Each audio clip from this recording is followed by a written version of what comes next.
We've seen how the camera is able to choose a shutter speed and aperture combination that will usually give you a photo that isn't over or underexposed. But how does it know what the right exposure is? Some scenes are dark, some are bright, and some have a lot of contrast.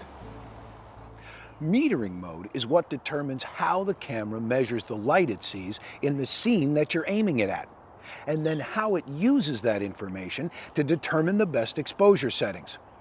And that can get complicated.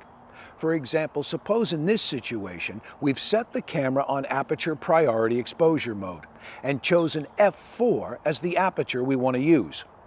Well, now it's up to the camera to pick the best shutter speed to get the exposure right. But what does the camera base that decision on? Does it look at Megan's face, the trees, the sunlight coming through the trees, or an average of the entire frame?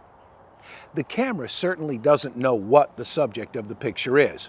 It can't recognize that the face is a face, or trees are trees, or anything else. If you could see the scene the way the camera's metering system sees it, it might look something like this.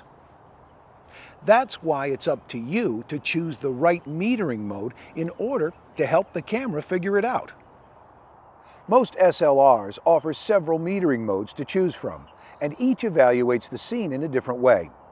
The most sophisticated metering mode on most cameras is called either evaluative metering, honeycomb metering, or matrix metering.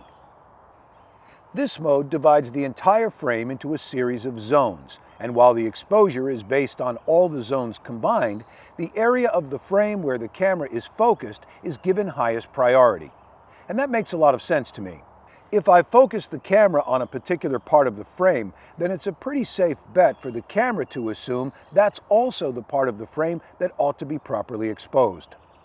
So the camera will base its exposure decision on the face. Not because it's a face, but because that's where the camera is focused.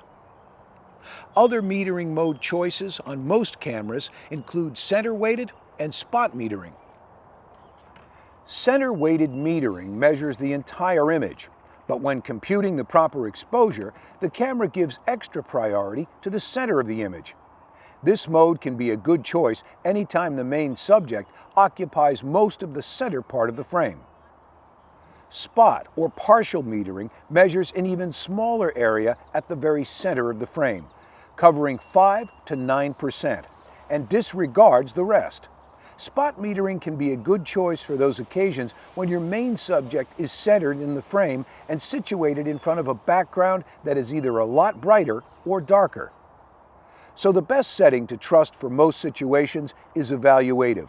It might not be perfect every time, but overall, it will be very close.